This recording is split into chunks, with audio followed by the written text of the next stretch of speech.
We have an ability to disable an intercom in our holding cells, in our medical cells, and generally they will be disabled because we will have somebody in there that is just very needy, and they're always on it.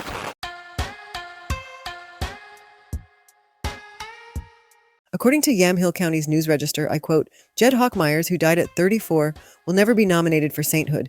He'd been prosecuted for forgery, identity theft, burglary, theft, hit and run, attempt to elude, escape, reckless endangering, and firearms violations, end quote.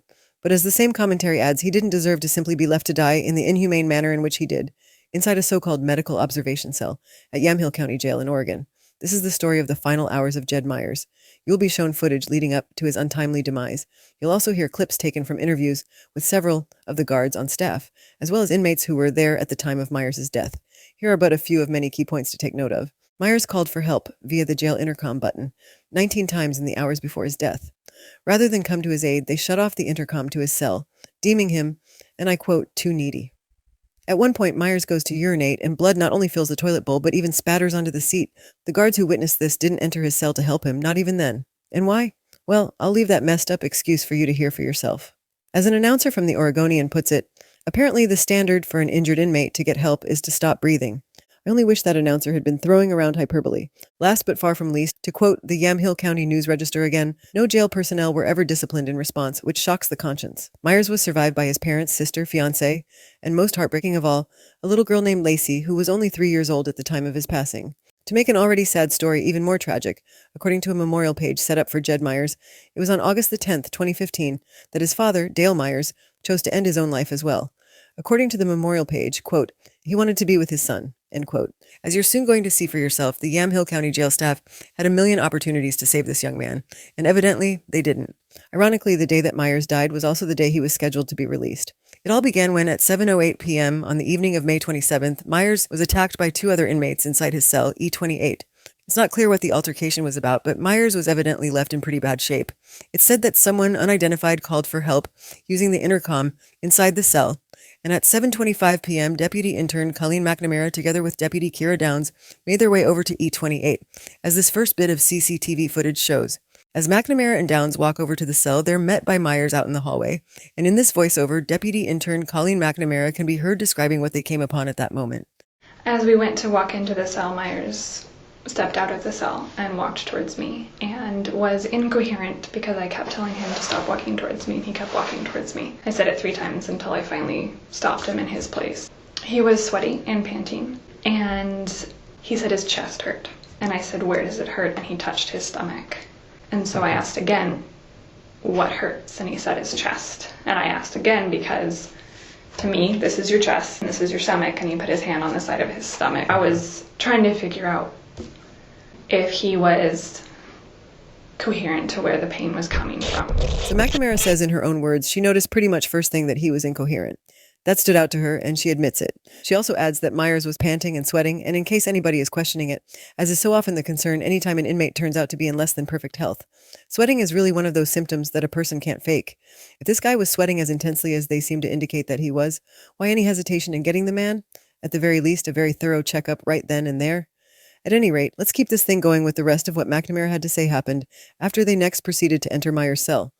At that point, Myers took off his shirt, and I could tell that his shoulder, what I observed to be, was dislocated. There was something protruding towards the front, and the shoulder did not look like a normal shoulder. I observed a sore on the front and back of his shoulders, what I would call an open sore. It wasn't bleeding, but it was shiny. You could tell that it was open. It looked relatively fresh. I didn't see any scabbing, but it was not bleeding. Just in case anyone missed it, McNamara says that when she looked at Myers' shoulder, and I quote, it did not look like a normal shoulder, as in it was obviously dislocated. She also goes on to describe some kind of a fresh flesh wound that was also visible on both the front and back of Myers' shoulder. And even though it wasn't bleeding, she does qualify it as a quote-unquote open sore. So this is where it gets even more confusing for me. On one hand, it sounds as if McNamara is advocating for the fact that Myers is in bad shape and needs to be seen.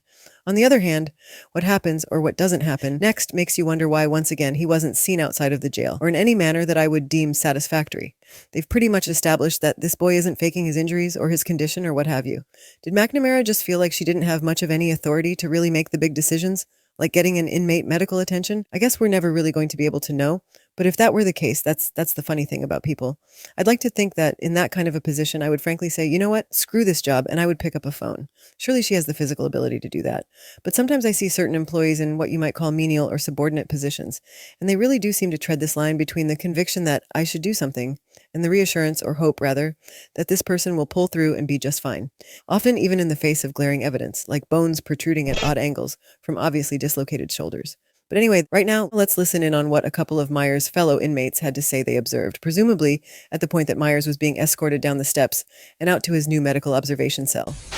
He had to stop, and he was holding his side, and he had to lean up against the wall. And they were like, can you sit down? And he was like, oh, it hurt, I'm in pain. He was screaming, basically. It looked like he cracked a rib and something punctured him or something like that. I was sitting on the stairs, and I just heard a guy talking about pain. He looked pretty pale, and he ran into the door as he was walking out, kind of stumbling, So just super quick here, these are a couple of inmates who, the context would seem to indicate, didn't know Myers, that's pretty obvious, but they most likely just glanced at the dude for 2 seconds. The fact that even they were able to pick up on all that they did is wildly concerning. According to the first inmate, Jacob Gonzalez, Myers could barely walk. At one point he had to stop, and Gonzalez also noticed that he was clutching his side. He couldn't stand and actually, quote unquote, had to lean up against a wall to steady himself.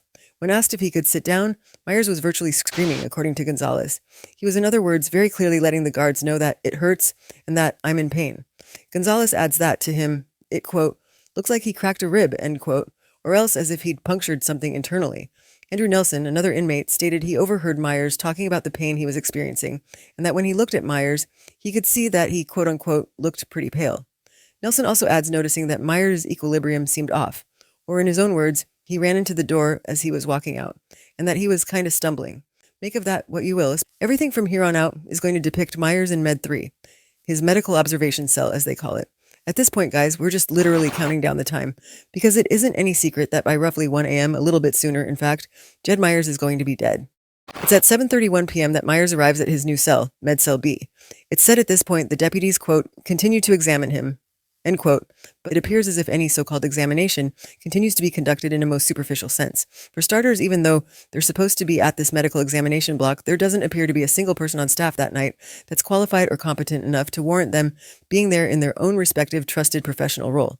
It's said that the only person on staff that night with any actual medical training of any kind was quote-unquote medical technician Kevin Thurman, an individual whom you're moments away from seeing for yourself, just why I find him absolutely infuriating. But it's also said that the jail is in fact equipped with an examination room, which in Myers' case was never used. Of course, what they should have done was bypass all the homemade, DIY, pseudo-examinations and take Myers straight to a hospital. But as we already know, that's not going to happen. But more about the gross incompetence poor Jed Myers is being subjected to in a second. This time we hear the voice of Deputy Kira Downs, taking note of what takes place after they lead Myers into Med B.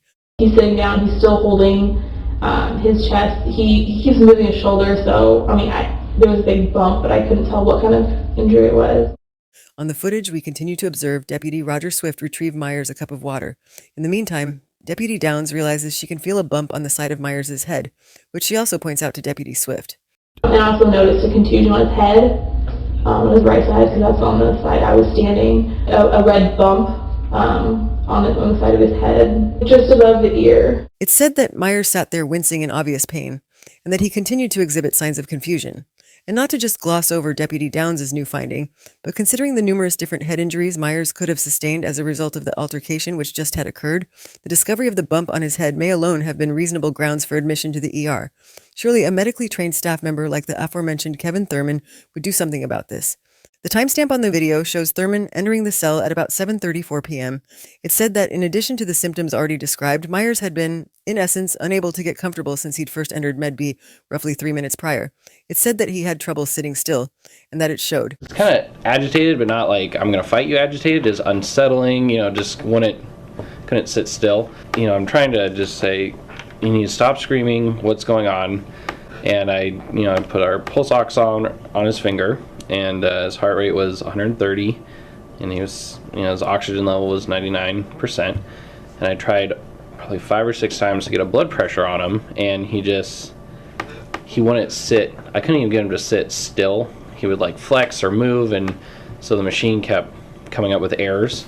So I never got a blood pressure on him. We just heard Thurman himself say that what he was able to obtain from Myers was a heart rate reading of 130. For anyone who may not know it, a resting heart rate of 130 beats per minute for most people of Jed's age who are in generally good health is significantly high, or at the very least it's an indicator that you should probably have a closer look into what might be causing this elevated reading. It's definitely not a number you just write down and then forget about, which is more or less exactly what Thurman does. Or rather, he moves his focus squarely onto obtaining another vital sign, that is of course Jed's blood pressure.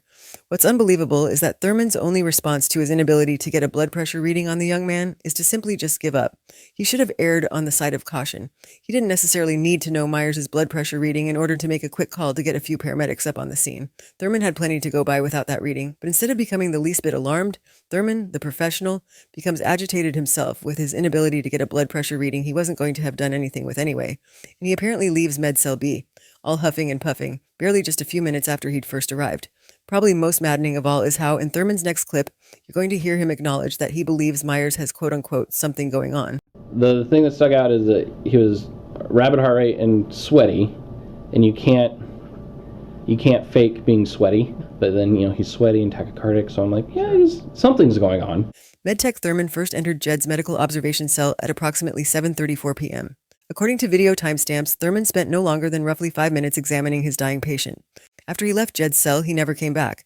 No one with any medical training came back or observed Myers ever again. Thurman is on recording stating with his own mouth that he knows Myers' pulse was high, that he could see that Myers was so-called agitated or uncomfortable, and sweating profusely. He acknowledges these are things a person can't fake and even admits to thinking, there's something going on with this guy. And yet he never does anything to help him. Not to mention that he was in the building for several hours after meeting with Myers, during which time he showed zero concern for Myers at all. Maybe the worst part of all, for me, is hearing him in the aftermath, the way he comes across during his interview. He definitely sounds as if he really could care less. In reference to the clips we just heard, Thurman expresses zero remorse, zero regret, and not surprisingly, he takes zero responsibility. But at any rate, let's get back on track now by returning to our timeline of events. The last individuals to ever have any form of interaction with Myers are the two deputies, Deputy Hart and Deputy Swift. We can see both Swift and Hart exit the cell for the last time at 7:43 p.m., leaving Myers behind. It's in here that he will remain alone until he passes away in just a few hours. Over the camera, if you look closely, you can actually observe Myers as he calls out for help. And then a moment later, he rises and goes to press the intercom button on the wall. For anyone not aware, jail cells are equipped with these buttons in order to allow inmates to be able to summon guards for assistance in cases of emergency. It's only presumed that, given their existence, guards are supposed to respond when they are pressed. But as we're going to see in the case of Jed Myers, apparently, responding to calls for help is not a necessary requirement of jail deputies. While we just saw Myers press the intercom button for the very first time over the course of the next several hours, all the way up until the moment he takes his final breath, the footage inside his cell will reveal that, in total, Myers presses the button for a total of 19 times, and not once does anyone ever come. In addition, Myers also hollers for help. Even then, no one comes. An inmate with a cell next to Myers at the time was quoted as saying the following. Oh, he sat there and screamed. He kept screaming, help me, help me. He screamed, he screamed, he screamed. He screamed to the point, like I said, I got up there and pushed the button. Thomas O'Donnell adds that, like I said, he just kept screaming. I didn't understand why they didn't take him to the hospital.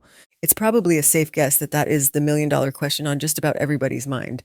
As we have come to know, Myers makes numerous trips to that intercom button as the night wears on. Here we're about to watch him make another trip at 7:45. This after a period of time he's been seen squirming around, evidently trying but unable to get comfortable due to the pain he's inevitably experiencing. Over time, you're going to start to see it get increasingly harder for Myers to execute even the simplest of tasks, such as, say, pressing the cell intercom button. If at any point throughout this, you've asked yourself how somebody could ignore so many calls for help, well, it probably makes it easier when you have the power to push ignore on the call, so to speak. This next voiceover, which was also played at the top, is comprised of probably one of the most disgusting things I have ever heard a deputy actually admit to. But in this case, it's Deputy Tamara Hart, and she's pretty casually admitting it, no doubt. We have an ability to disable an intercom in our holding cells, in our medical cells, and generally they will be disabled because we will have somebody in there that is just very needy, and they're always on it. So between, them just pushing it because they're, upset about something, they're not getting their way or their attention. And so in that instance, we'll put their cell up on a screen, just kind of monitor them. As carefully as Deputy Hart seems to be choosing her words, there ultimately really is no way of sugarcoating what she's saying. Although a phrase like too needy doesn't come across as the most tactful of ways she could have put it. But of course, at the end of the day, it's not hard to read between these lines. Yes, I understand they must get their share of entitled or possibly drunk individuals who forget the button isn't there for calling room service and who do abuse the button for inappropriate reasons. Yes, I get it. Except there's just one huge problem with all of that. For starters, this is the medical unit. The ability to silence these buttons should, in my personal opinion, never be allowed in a medical observation cell. Presumably, the people in there could need urgent assistance at any time, and so they need to keep those buttons enabled. Because if you're telling me that there are instances where it's okay to ignore a complaint of a medical nature, maybe they're tired of hearing about headaches and bee stings, but that is a serious problem. Because ultimately, if you've got the patient's intercom muted and you don't ever know when it's a bee sting versus when it's cardiac arrest, then what? A pretty good case in point happens to be, well, Jed Myers leaps to mind for one. I don't get it. They knew Myers' condition had the potential of being something quite severe. They knew that, in which case who and in what right mind decided it would be a good idea to disable his ability to ask for help and also to ignore him? At the end of her little explanation, Deputy Hart adds on something along the lines of, well, in instances where they get a really needy detainee whose intercom they have to shut off, well, of course, then they, naturally, they then take real good care to make sure that person is going to be carefully monitored. Oh, and this is because it's far less trouble to sit there with your eyes glued to a monitor, instead of just waiting to hear a sound for when a button gets pushed. Yeah, that makes sense. Well, all we need to do is keep looking at what happened to Jed Myers. We can really see firsthand how good that policy of watching monitors after you've turned a person's intercom button off really works. It's said that at Yamhill County Jail, inside the jail's control room, Myers' cell would have been monitored on a big screen like this one. His cell would have taken up 1/9 of that screen. Fair enough. But even if for a second we give Deputy Hart's statement benefit of the doubt, it's still not going to look good for this particular staff. Clearly by the end of the night, anyone actually watching that intently would have noticed Myers' dubious behavior. Of course, now we know that his attempts at getting help would have been dismissed as neediness. But there's one more problem. Deputy Hart's statement is paradoxical. And here's my logic. If a person's button gets disabled when they're deemed to be acting needy, then it stands to reason that Myers doesn't need a doctor. He's just needy. Presumably, one can't be both, or else disabling the button would be too dangerous, and surely no one would agree to implement such a policy. Therefore, despite the fact he's got bumps and open sores, he's sweating profusely, begging for help, and his shoulder doesn't look like a normal shoulder. Myers doesn't have anything wrong with him. He's just needy. And we've established that if an inmate is needy, their button will be disengaged. And if their button is disengaged, they'll be carefully monitored on the screen. And if they're observed requiring help on screen, here's the problem. They're still not going to get it because their button has been disengaged because they're needy. And if they're needy, then they don't need a doctor. Did everyone follow? The logic basically defeats its own self. But I guess let's just see what the deputies do with regard to observing Myers anyway. We already know they never come rushing to his aid, so that must mean he never looked like he needed any help, right? Let's just let this play out, I suppose. Throughout the night, Myers can be seen, on screen or off, writhing around, never able to get comfortable. There are times when the pain is almost palpable, and he can also be seen screaming out for help. Even from a distance, even on this grainy view from this crappy little camera, one can see that Myers appears sweaty. He tries pushing the intercom button again at 7:48 and then again at 7:50. After that, he doubles over, clutching his stomach, and ambles back to his little jail bed. Only a few minutes later, at 7:53, he does a little roll off the side of the bed and lands on the floor on his hands and knees. He rolls onto his back, his side. It just looks as if no matter what he tries, he simply cannot get comfortable enough to lie still. And by the way, once you learn what's wrong with him, it will be pretty obvious why. At 8:03, he shuffles to the intercom button again. No one comes. Another camera angle, positioned on all of the medical cells, allows us to see the checks being conducted from the hallway. At 8:07, we see Deputy Clouser conduct a check, which for the record consists of a quick glance into a person's cell. Presumably, they're keeping an eye out for anything that appears out of the ordinary. Naturally, all looks kosher for Deputy Clouser, seeing as Myers is at this point trying to just will himself through the pain by fidgeting around on his back. Deputy McNamara conducted the next round of security checks at 8:12. She too would see nothing out of place as Myers was still attempting to get comfortable on his bed. Not 2 minutes later, however, we see Myers hobble back toward the door to his cell, where we see him press the intercom button again. The next time he returns will be roughly 6 minutes later. At 8:27, 7 minutes after that, he gives the button yet another try. At this point, it appears as if these frequent trips to the buzzer by the door are becoming increasingly more trying. 3 minutes later, at 8:30 p.m., we can observe Myers slipping off the side of his bunk. Seeming to lack the energy or ability to raise himself back up, Myers stays crumpled on the floor briefly until forcing himself to rise and go for the door once more at just 8:31. Surely enough, by 8:38, Myers appears to be visibly struggling more and more to even balance. His room is in a state of disarray, and he appears as if he may be feeling disoriented or confused. His desperation obviously growing, he tries the button 2 more times, and it's still to no avail. At 8:53, he gets up to try again, and after briefly taking a seat awkwardly on his bed, at 8:54, he staggers to the toilet. He manages to urinate, but when he backs up and away from the toilet again, neglecting to flush said toilet, what can be seen clear as day, even from a distance, is the sight of a bright red liquid, which could really be only one thing: blood. At 9:18, when Downs is conducting her round of security checks, something makes her visibly hesitate when she peers into Myers' cell. Eyeing what's undoubtedly the blood in the toilet, Deputy Downs can be seen just standing there motionless and staring in through the window.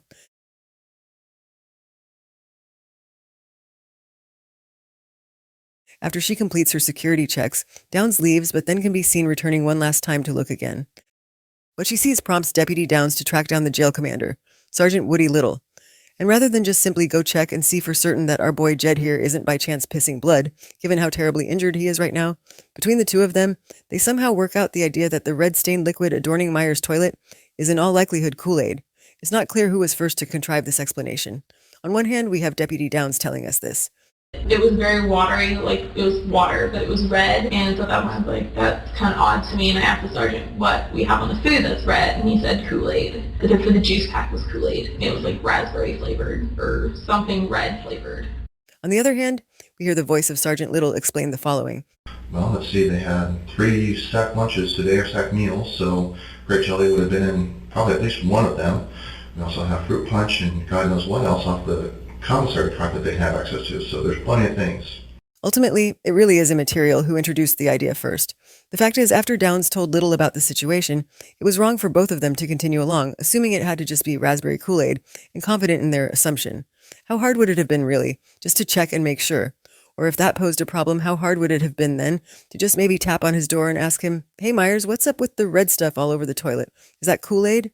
To which Myers would have had the opportunity to say, "Actually, no, it's blood." But for some reason, staffers, the jail commander included, saw it easier just to deny the man this opportunity altogether. One final question I have just got to ask at this point is just, and where in the hell was MedTech Kevin Thurman throughout all this? Presumably this happened before the end of Thurman's shift. So please, seriously, somebody please tell me what Thurman, again the only person there that's even qualified to hand down any semblance of a real medical opinion, could have possibly been doing that warranted his time and attention more than the very high likelihood that Jed Myers, as reason had just been discovered, was peeing out a very troubling quantity of blood. But moving along, this isn't even close to the most confusing, at the very least ignorant thing that Sergeant Little would say, because strangely enough, he also had this to add. I watched the video, I see Jed get up, I see him go to the toilet, and I see that the water's red when he leaves. He's standing. All he has to do is walk over and push a button on the wall. Is this a joke? Because it's the farthest thing from funny, and yet Sergeant Little can't possibly be serious here. He claims that he watched the video. Obviously a gross exaggeration. Obviously he only watched a couple of seconds of the video because he didn't know that Jed had pressed the button. 19 times. I can't begin to comprehend how much of an insult this must be to Jed Myers' family to hear. According to governmentjobs.com in late 2017, the monthly salary for a corrections captain in Yamhill County, Oregon was between $8,200 and $7.97 and $11,786.62.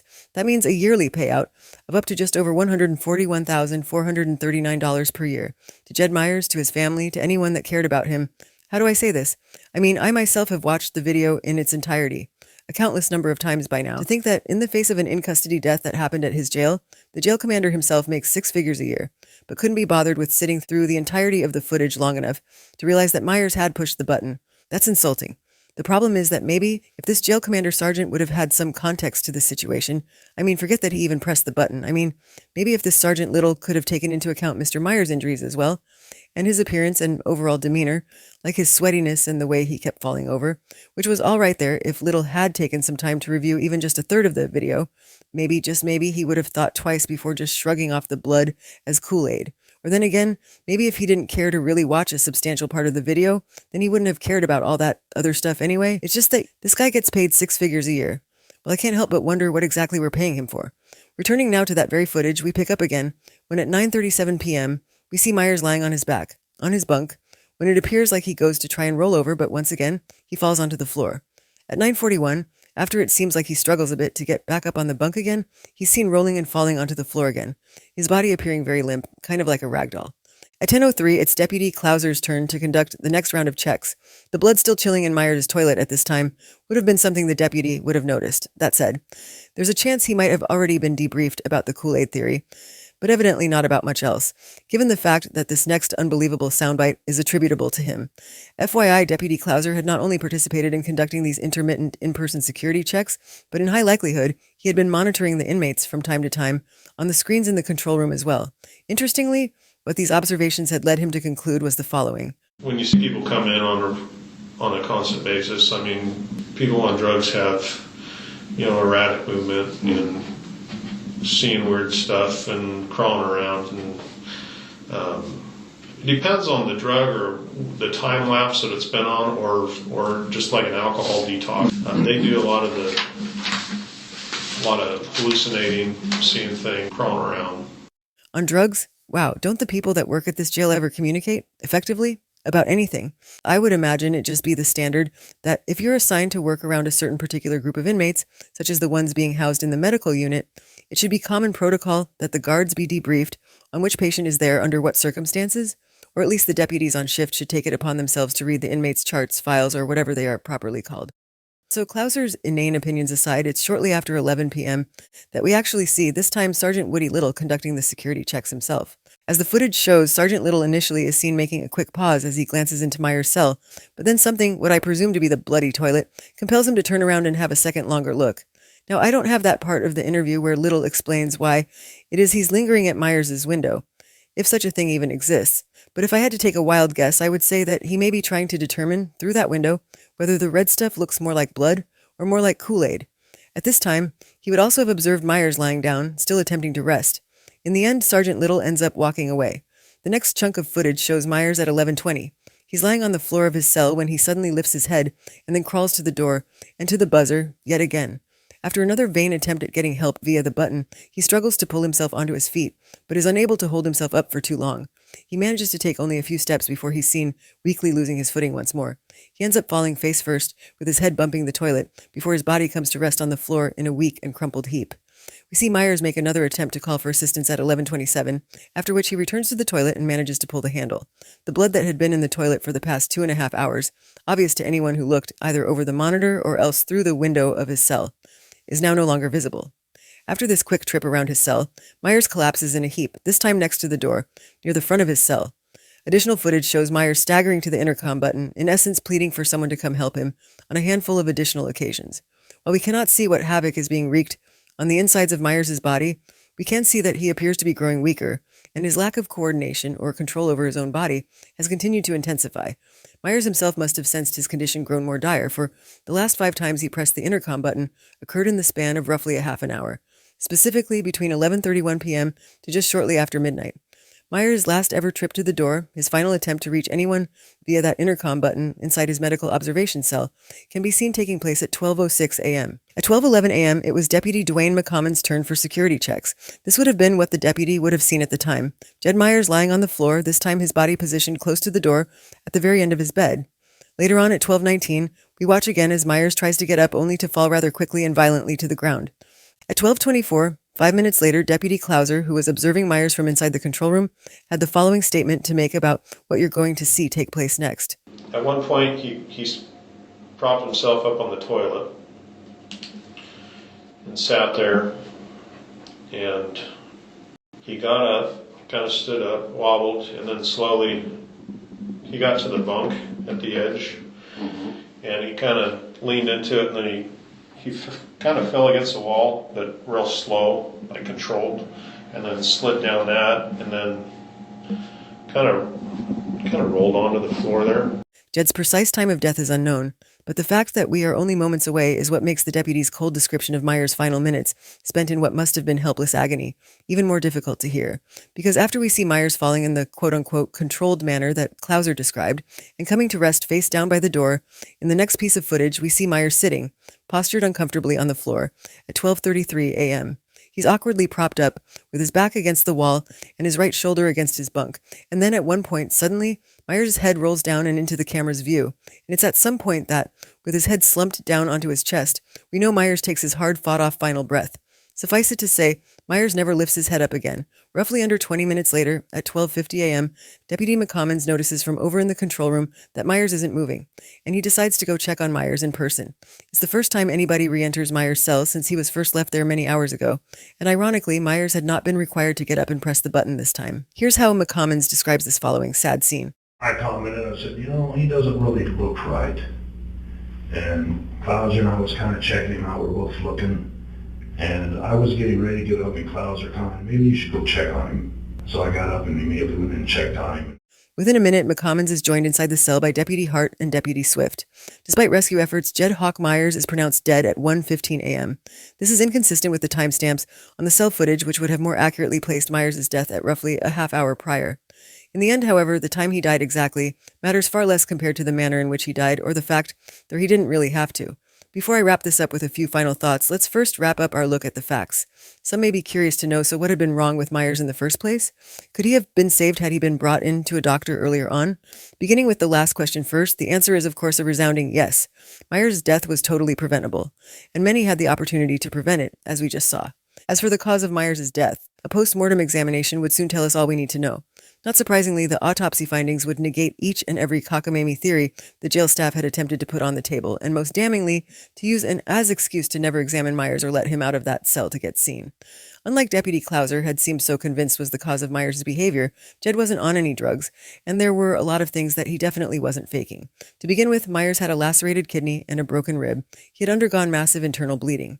As a quick aside, this pretty much shot down that absolutely brilliantly logical theory which asserted that a heavily injured man would have some reason to bother emptying Kool Aid packets into his toilet only less than a day pending his release. Myers also had a broken right clavicle. The right side of his head was hemorrhaging, and he'd undergone damage to his brain's temporal lobe. And this is sort of really the Cliff's Notes version of Jed Myers' sustained damages. Or you could say, they're the ones which contributed most to his death. According to the original announcer heard covering this footage, quote, "The injuries stemmed from the assault Myers suffered shortly after 7 p.m. the day before, but his death was caused by the decisions made by the jail staff, working under the policies and practices of Yamhill County." End quote. No criminal charges were filed against the jail staff, and nor was any disciplinary action taken against anyone. It was solely in a wrongful death suit filed on the behalf of the estate of Jed Hawk Myers against the jail and all individual members of the staff involved that would allow Jed's family to in some way prevail. The civil suit settled in the amount of $5 million to be paid to Myers' estate. My only hope in this is that this payout will go to help his family, and primarily that it will go toward helping to secure a good future for Myers' only daughter, who we mustn't forget was but another of many victims affected by the actions of the deputies and other jail staff involved. If anyone should ever find themselves wondering what happened to the 2 inmates who assaulted and killed Myers in the first place, both were charged and sentenced for their involvement in Myers' death. And there will actually be more information made available with regard to this, so if you're curious, keep checking the description box for info and related links. Just remember, if you're not finding anything there now, that means it is going to be up as soon as I'm able to gather all of the info and files pertaining to that part of the story together. And I naturally appreciate your patience very much. Also, please like and subscribe if you feel so inclined. I started this video off by quoting an author who stated that Jed Hawk Myers will never be nominated for sainthood, but perhaps at the end of the day, what measures a man has less to do with how many times he's been caught breaking the law, as it does with something that lies just a bit deeper. Maybe it has far more to do with things like one's character and integrity. Maybe it has to do with the way they look at others and the way they treat others when they're in a position to help somebody in need.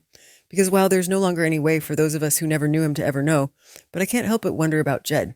What I mean is, what would he have done had the tables been turned? Had Downs or Thurman or Little been the ones with the dislocated shoulders pressing that button, left with nothing more than the ability to pray for help, to knock on the door of a finite space out of which they physically could not escape on their own?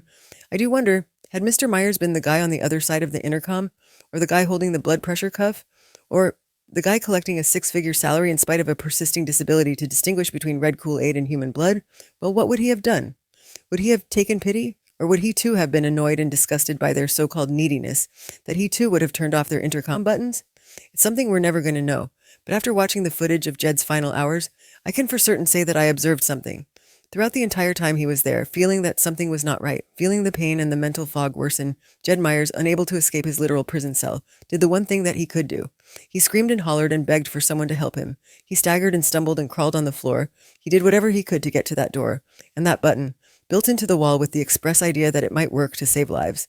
That button he pressed not once, not twice, but 19 times, each and every single time with the hope, no matter how increasingly small, that someone would hear him calling and come to his assistance. Literally fighting for his life, He hoped that someone might see the agony he was enduring and take pity on him, not as an inmate or as a criminal, but as what he was at the core of it all, that is, as a human being. In conclusion, even though the world was robbed of getting to see who Jed Hawk Myers truly was at his core, or what he might have accomplished had his life not been cut so unnecessarily short, what his story does remind us is, as simple as this sounds, to never forget to be good people, to help others when we're in a position to do so.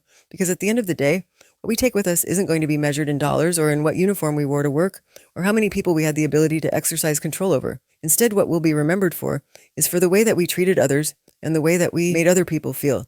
When someone came to us in need, did we turn them away? Or did we offer them all that we could? How much effort were we willing to make? And how much did our actions reflect the fact that we really cared? It's just some food for thought, and I think not a bad place to bring an end to this story, for at least the time being. Do please consider joining me for the next video.